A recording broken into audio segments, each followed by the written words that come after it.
Assalamualaikum warahmatullahi wabarakatuh. Bertemu lagi dengan berita horor. Cerita dari Restu Wiraatmadja, Ngunduh Jiwo. Yang mau berkunjung saya sertakan alamat Twitter. Bisa dilihat di deskripsi. Mari kita lanjutkan ceritanya. Pesugihan Perias Pengantin, bagian 3. Bunda Melati tersenyum manis kepada Ibu Sri. Bagian pipinya mendadak menjadi merona hingga matanya yang awalnya terbuka lebar kini menjadi tertutup seperti memberikan sebuah kepalsuan dalam menghidangkan makanan yang ingin ia berikan kepada tamunya. Jadi itu demit manten. Hus. Jangan kencang-kencang ngomongnya. Nanti anak saya tahu. Sekarang di mana Dini? Di hadapannya sudah berdiri seorang pria asing yang belum pernah ia temui. Entah itu siapa, tapi Ibu Sri hanya mengenal 2 orang yang sekarang ada di hadapannya. 2 orang tersebut adalah Bunda Melati dan juga Bagus.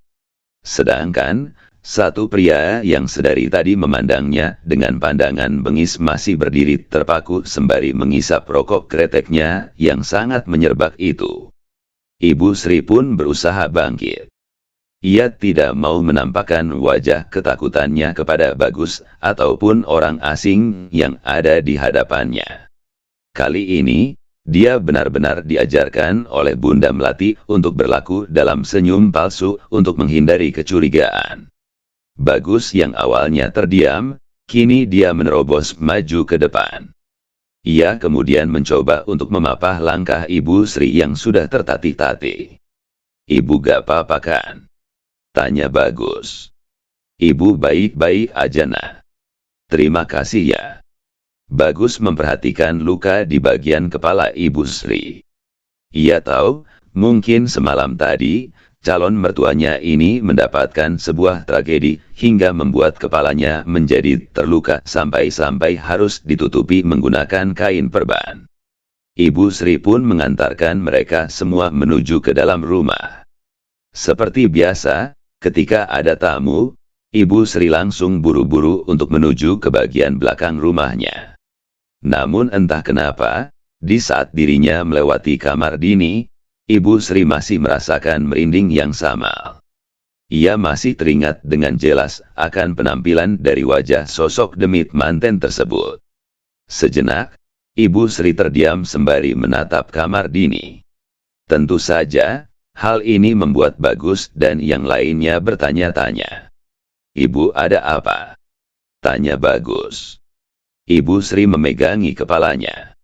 Ia berusaha untuk menolak segala ketakutan dan tekanan yang pernah ia rasakan beberapa hari terakhir ini.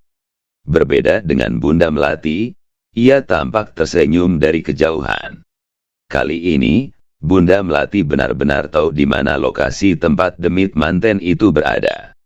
Ia kemudian melangkah mendekati Ibu Sri yang masih berdiri mematung di hadapan kamar Dini. Langkahnya tampak anggun hingga membuat Bagus dan seorang pria asing di sebelahnya merasakan ada yang tidak beres dengan cara berjalan dari seorang Bunda Melati.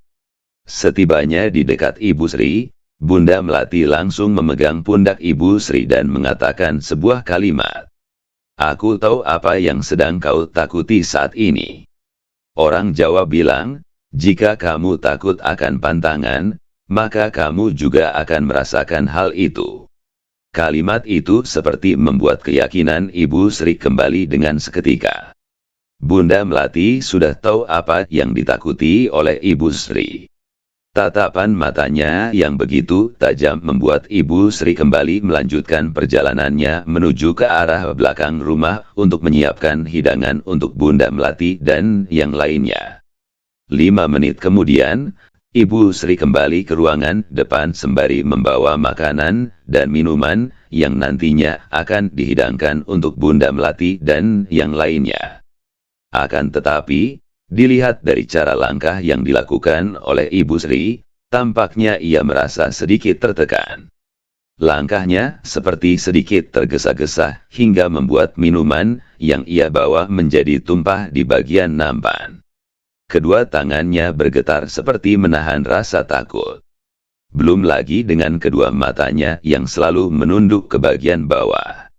Ibu Sri benar-benar merasa ketakutan terhadap sesuatu. "Monggo silahkan," ucap Ibu Sri dengan nada yang rendah.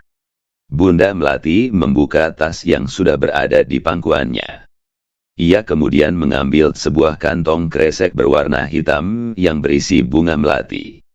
Baunya yang menyerbak membuat orang-orang yang ada di sekitarnya merasa risih. Bunda Melati tidak peduli. Cemilannya di waktu pagi haruslah menggunakan bunga melati dan kopi hitam. Bercampur dengan jajanan pasar, serangkaian cemilan yang disiapkan oleh Bunda Melati mengundang perasaan aneh di setiap lubuk hati orang-orang yang melihatnya. "Kopi hitam ini seperti jantungku. Sedangkan bunga melati, ia seperti darah yang mengalir ke tubuhku. Aku harus memakan dan meminum ini tiap pagi hari." Bagus tidak heran jika ibunya memang menyukai dua makanan yang aneh tersebut. Sudah sejak lama, orang tuanya ini selalu menyajikan hidangan yang berbeda di saat memulai sarapan di pagi hari. Selagi Bunda Melati menyantap hidangan, Ibu Sri meminta izin untuk pergi ke bagian belakang untuk menuju ke kamar mandi. Akan tetapi, sebelum Ibu Sri bangkit dari duduknya, Bunda Melati tiba-tiba menyumpahi Ibu Sri dengan sumpah serapah yang mengerikan. "Jika tidak jiwamu yang terikat, maka sukmamu yang terjebak. Tidak sopan sekali dirimu meninggalkan tamu yang sedang menyantap hidangan." Ibu Sri tidak mengindahkan perkataan tersebut. Ia tetap meninggalkan Bunda Melati dan melangkahkan kakinya menuju belakang rumah. Dirinya memang tidak ada urusan yang penting dengan Bunda Melati, namun berbeda dengan Bagus. Bagus justru meminta kepada ibunya untuk menarik kembali sumpah serapah yang baru saja ia ucapkan kepada calon mertuanya itu. "Bunda, aku minta untuk tarik sumpah serapah itu. Ibu Sri kelak akan menjadi mertuaku," jelas Bagus. "Kamu salah anakku." Bunda Melati kembali menelan kembang melati lalu menyeruput kopi hitam kesukaannya.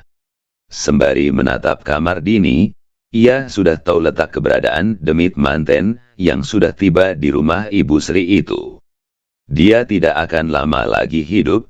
Nah, untuk apa dirinya dipertahankan seperti itu?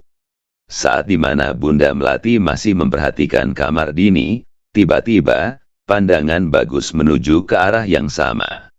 Dia merasa ada yang aneh dengan kamar calon istrinya tersebut. Dan benar saja, tidak berselang lama, pintu kamar Dini terbuka dengan sendirinya.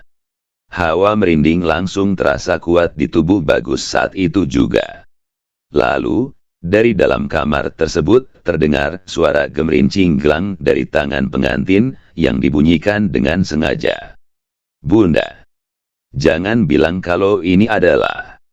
Kita tidak akan memiliki ikatan darah kepada siapapun. Terlebih lagi kepada orang-orang yang berada di bawah kita. Warga desa di sini dan sekitarnya selamanya akan menjadi tumbal." Ketakutan Bagus semakin membesar tatkala suara gemerincing itu sudah dekat dengan keberadaan pintu kamar. Dia yakin sebentar lagi akan keluar sosok yang ia ketahui sebelumnya. Sosok yang pernah merasuki dua wanita yang merupakan istri dari Bagus sebelumnya. Dua wanita tersebut bernama Rahayu dan Kusumawati. "Rahayu," ucap Bagus. Dari kamar Dini, terlihat dengan jelas jari jemari dengan kuku-kukunya yang panjang nan runcing keluar dari bagian daun pintu. Disambut dengan suara gemericik gelang, akhirnya sosok demit pengantin keluar dengan menampakkan wajah yang penuh dengan dendam dan kebengisan.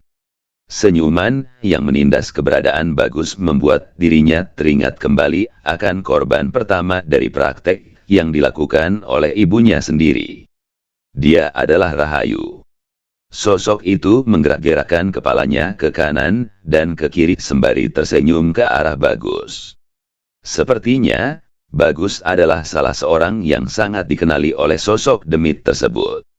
Kau tambah cantik Rahayu, ucap Bunda Melati kepada sosok wanita yang mengenakan pakaian pengantin yang sedang berdiri menatap mereka bertiga di depan pintu.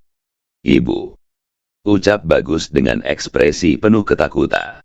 Dia tidak percaya, selama ini, sosok dari Rahayulah yang sering meneror dan menjadi alat serta wadah bagi demit manten. Semuanya dikendalikan penuh oleh Bunda Melati. Sosok demit manten tersebut bergerak ke arah belakang. Sepertinya, ada sesuatu yang ingin dia lakukan atas perintah tuannya, yaitu Bunda Melati. Berbeda dengan Bagus, dia justru bergerak maju dengan tujuan untuk menghalangi kehendak dari demit manten yang ingin mencelakai Ibu Sri. Namun takdir berkata lain.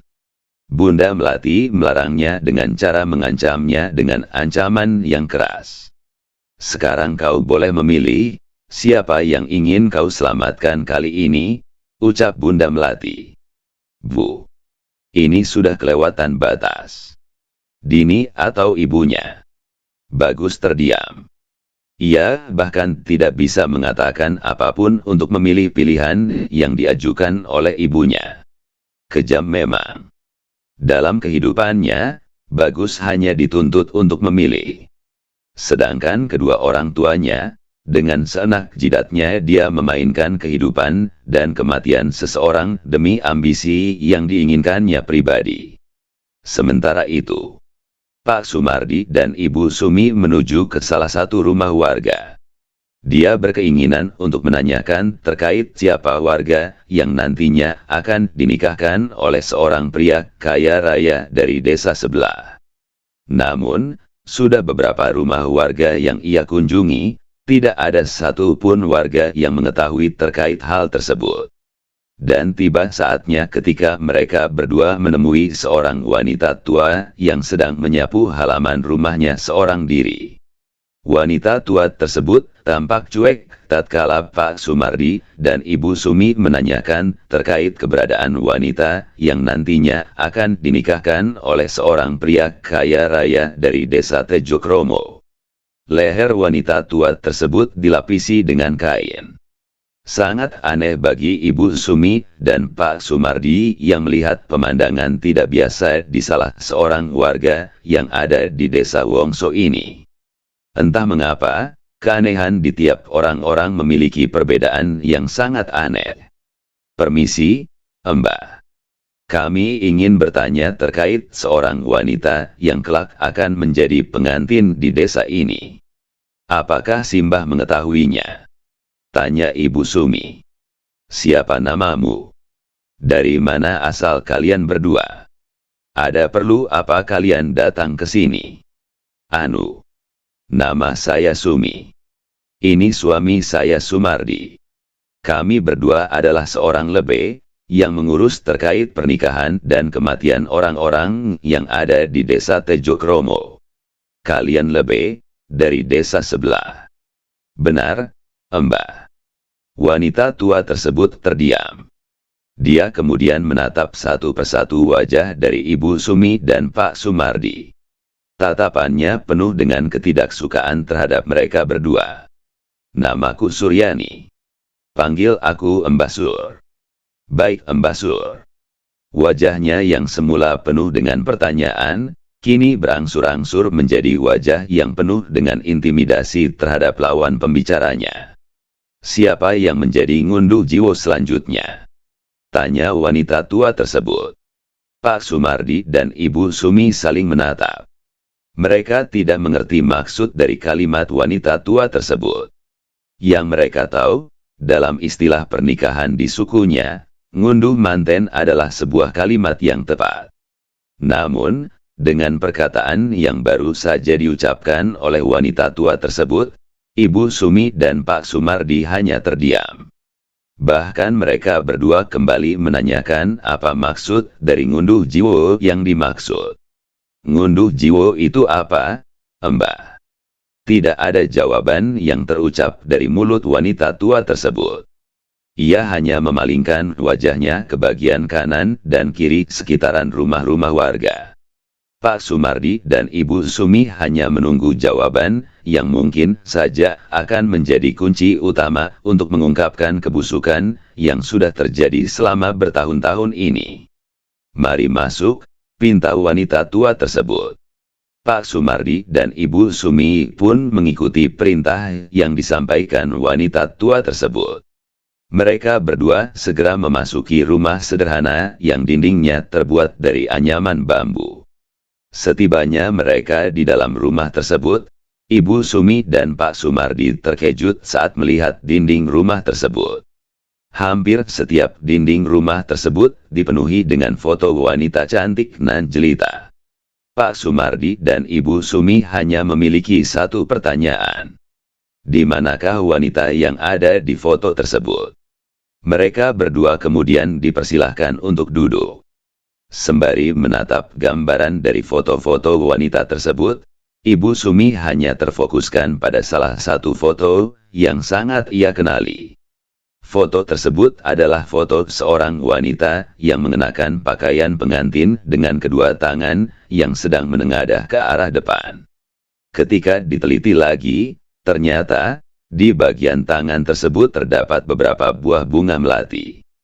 "Pak, kenapa Bu? Wajah wanita ini mirip seperti sosok pengantin yang 1 tahun lalu menerorku." "Maksud Ibu?" "Pak, dia adalah wanita yang meminta tolong kepadaku.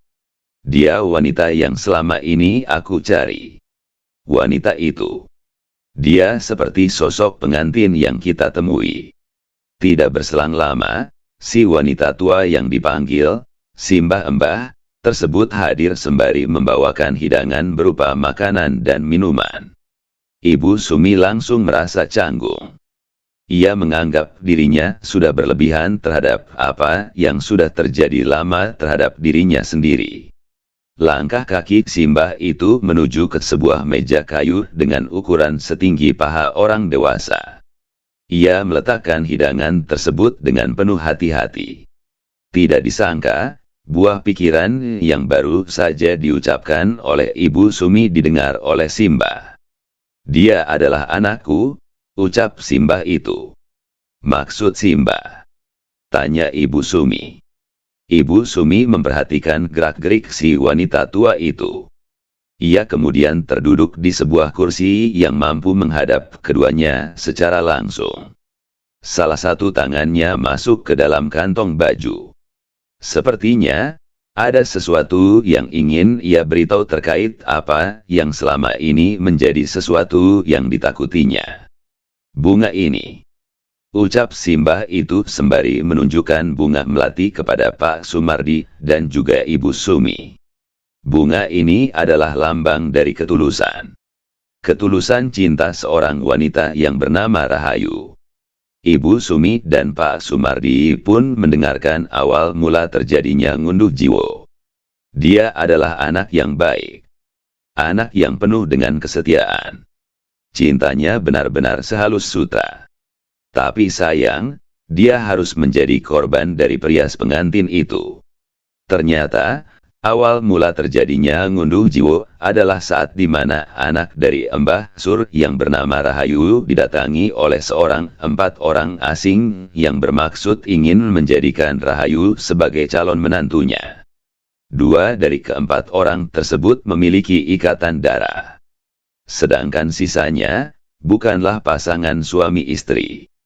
Melainkan, sebuah pasangan yang hanya dijadikan sebagai wadah ritual, jelas Mbah Sur. "Aku tidak memahami akan penjelasan Mbah Sur. Mbah Sur boleh jelasin lebih detail." Tepatnya saat di mana Rahayu akan dipersunting oleh salah seorang pria yang bahkan belum dikenalinya sama sekali, rumah kami didatangi oleh 4 orang asing.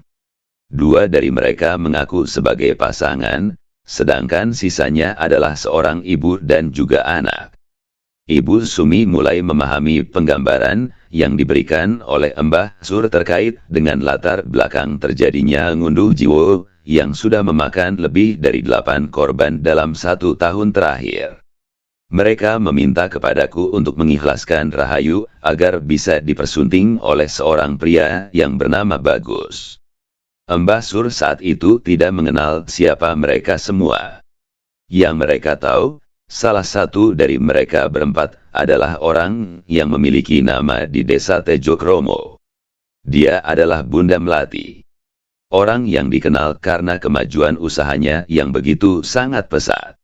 Saking pesatnya, dia membuka usaha lain seperti perias pengantin yang nantinya akan menjadi usaha terbesar bagi kehidupannya. Pemaksaan yang dilakukan oleh Bunda Melati yang menginginkan gadis perawan bernama Rahayu ini sempat memperoleh kencaman dari Mbah Sur. Namun tetap saja, keberadaan mereka tidak menguntungkan saat itu. Bunda Melati terus memberikan banyak penawaran terhadap Rahayu dan juga termasuk kepada Mbah Sur. Mereka berdua diberi penawaran dengan nilai yang cukup fantastis.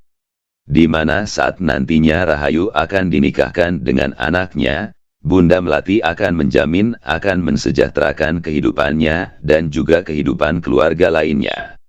Akan tetapi, tiba saat di mana 7 hari sebelum pernikahan dimulai, Rahayu selalu diperintahkan oleh Bunda Melati untuk mengunjungi rumah seorang pria pengantin yang bernama Biima. Di sana juga, Bunda Melati meminta kepada Rahayu untuk memakan bunga melati yang kesannya harus mengikuti kebiasaan yang dilakukan oleh Bunda Melati dalam kesehariannya. Selain harus memakan bunga melati yang akan menjadi kebiasaan terbarunya, Rahayu juga diminta untuk menyisiri rambutnya yang sudah diberi serat bunga melati. Permintaan tersebut langsung disampaikan oleh Bunda Melati melalui perias pengantinnya. Anakku selalu memakan melati di tiap pagi dan menyisiri rambutnya secara terus-menerus. Sampai akhirnya, teror yang mengerikan pun terjadi saat itu juga, jelas Mbah Sur. Mbah Sur masih belum melupakan kenangan mengerikannya saat dimana dia melihat dengan jelas sosok demit pengantin yang merasuki tubuh anaknya secara perlahan. Rahayu selalu mengamuk-ngamuk di hari-hari menjelang pernikahannya. Dia hanya memakan bunga melati di setiap pagi, siang dan menjelang tidur. Aku sendiri pernah mendapati demit pengantin itu hadir tepat di belakang tubuh Rahayu saat dia sedang menyisiri rambutnya. Bisa dibilang, sosok demit pengantin itu akan merasuki tubuh korbannya secara perlahan-lahan. Dengan media bunga melati yang diberikan oleh Bunda Melati kepada Biima, lalu diserahkan kepada calon tumbal, sosok tersebut akan merasuki tubuhnya sampai hari pernikahan tiba. Mbah Sur terus menceritakan perjalanan Rahayu hingga detik-detik di mana hari pernikahan akan tiba. Dirinya menyaksikan banyak kejanggalan saat hari pernikahan Rahayu dengan seorang pria yang bernama Bagus. Dan saat pernikahan tiba, Mbah Sur merasa ada yang tidak beres. Keluarga dari mempelai pria hanya bisa dihitung dengan hitungan jari. Sedangkan, orang-orang yang berada di pihaknya melebihi dari mempelai pria. Dengan perbedaan jumlah seperti ini, Mbah Sur terlihat ada yang tidak beres dengan praktik pernikahan yang dilakukan oleh keluarga dari Bagus itu sendiri. Kejanggalan lainnya adalah saat pernikahan tiba. Orang yang menikahkan Rahayu dan juga Bagus adalah bagian dari keluarganya sendiri. Orang tersebut adalah pria asing yang selalu bersama dengan Bunda Melati. Bukan hanya itu saja, setelah akad nikah diucapkan, kesurupan massal pun terjadi saat pernikahan Rahayu dan Bagus telah usai. Sebanyak 10 orang dari pihaknya mengalami kesurupan massal dan mengamuk-ngamuk tidak jelas. Kekacauan pun tergambarkan dengan jelas. Mbah Sur hanya bertanya-tanya, mengapa dirinya tidak terkena gangguan tersebut. Ia berpikir bahwa Bunda Melati telah menyiapkan ini semua. Mereka menjadikan ke-10 orang ini benar-benar kehilangan akal untuk menutupi semua aib-aib buruknya selama pernikahan antara Rahayu dan Bagus berlangsung. Dan lagi-lagi, orang yang mampu menenangkan dan menyelesaikan itu semua adalah Bunda Melati. Bunda Melati memberikan bunga melati dan menyuruh kepada orang yang sedang mengalami kesurupan untuk memakannya. Dengan terpaksa, sebanyak 10 orang yang mengalami kesurupan harus menelan mentah-mentah bunga melati tersebut. Ibu Sumi masih tidak percaya dengan tragedi semacam itu. Oleh karena itulah, dirinya merasa ada yang janggal. Karena dia dan juga suaminya adalah seorang lebe, mana mungkin dirinya tidak mengetahui akan pernikahan yang terjadi di sekitaran desa Tejokromo. Kami ingin bertanya, apakah pernikahan mereka sengaja ditutup-tutupi? Tanya Ibu Sumi kepada Mbah Sur. Benar. Mereka menutupi itu semua.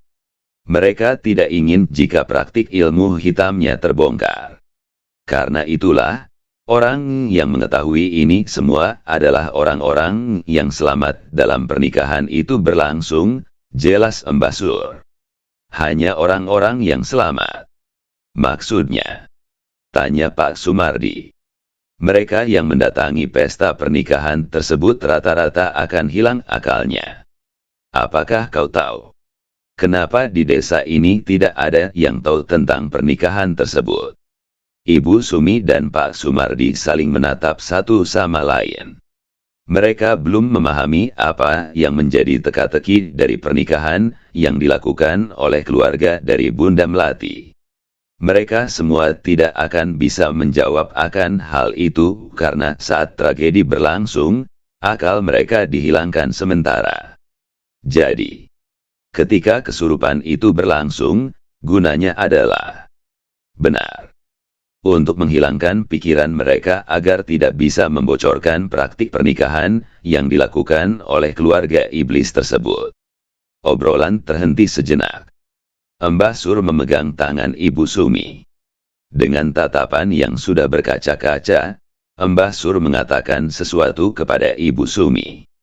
Aku ingin menunjukkan sesuatu kepada kalian berdua, ucap Mbah Sur. Apa itu Mbah? Tanya Ibu Sumi. Mbah Sur kemudian membuka kain yang menutupi lehernya. Ia kemudian membeberkan satu fakta terkait apa yang terjadi kepadanya selama teror demit manten itu terjadi kepadanya, dan fakta yang dia ketahui terkait demit manten tersebut. Jika salah seorang keluarganya sudah mengetahui akan penyebab dari demit manten merasuki calon pengantin, maka demit manten tersebut akan berusaha penuh untuk membunuh orang tersebut. Ibu Sumi yang melihat itu hanya itu menjadi terkejut.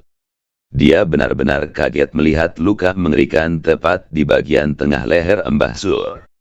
Sembari meneteskan air mata, Mbah Sur pun menyampaikan permintaan terakhirnya kepada Ibu Sumi dan Pak Sumardi. Aku minta satu hal kepada Muna. Tolong, hentikan praktik pernikahan ini. Selamatkan korban terakhir dan keluarganya. Sebentar lagi, bulan pernikahan akan tiba. Bagaimana kami menyelesaikannya, Mbah? Kalian harus membunuh inangnya. Rumah Dini. Desa Wongso, bukan nama sebenarnya. Bagus masih menunggu Ibu Sri yang sudah berada lama di bagian belakang rumahnya. Ia tidak mengetahui apa yang akan terjadi kepada calon mertuanya tersebut tatkala demit manten menuju ke arahnya. Tidak berselang lama, muncul seorang wanita tua yang sedang berjalan sempoyongan sembari memegangi lehernya yang sudah penuh dengan darah.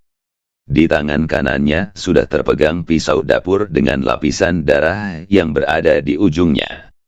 Ibu Sri. Jangan ke sana Bagus. Tapi Bu. Ibu Sri tiba-tiba terjatuh. Tubuhnya ambruk tepat di dekat kamar Dini. Saat tubuhnya ambruk, Bagus melihat dengan jelas ada sesuatu yang keluar dari tubuh calon mertuanya tersebut.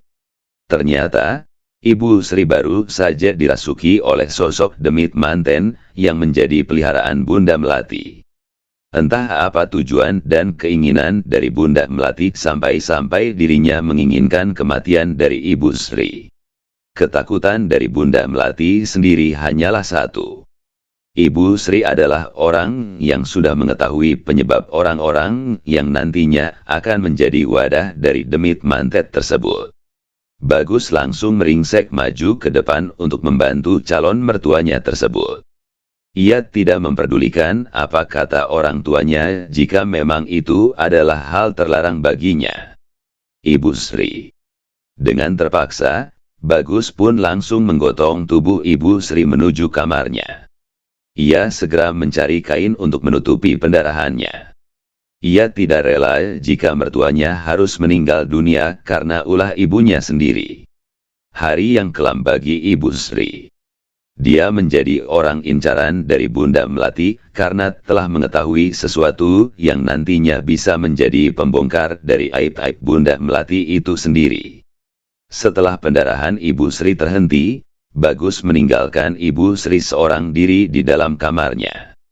Kehadiran Bunda Melati ternyata memberikan sebuah peringatan kepada Ibu Sri untuk tidak mencampuri keinginannya di atas keinginan tahunya terkait apa yang nantinya terjadi kepada putri kesayangannya, Dini. Sebelum meninggalkan rumah Ibu Sri, Bunda Melati berjalan ke arah kamar Dini. Ia kemudian membuka pintu kamar Dini. Saat pintu kamar terbuka, Bunda Melati langsung tersenyum begitu menatap cermin. Dia sedang melihat seorang pengantin sedang merapikan rambutnya dengan menggunakan sisir yang sudah dilapisi dengan serbuk melati. Tinggallah di sini lebih lama sampai hari pernikahan tiba, Rahayu. Sebentar lagi, aku akan mendapatkan penggantimu, ucap Bunda Melati. Mereka pun pergi meninggalkan Ibu Sri seorang diri di dalam rumah. Sembari berjalan ke arah mobil, Bunda Melati pun menaburkan melati ke sekitaran jalan. Ia merasa jika hari ini sangatlah indah. Ia bisa melihat tetesan darah yang bercampur dengan harumnya melati. Suatu saat, melati-melati ini akan berubah warna menjadi merah merona. Layaknya darah, setiap orang yang terikat akan terperangkap. Selesai. Bersambung ke bagian 4. Jangan lupa share dan nyalakan tanda loncengnya, supaya tidak ketinggalan cerita dari Berita Horor.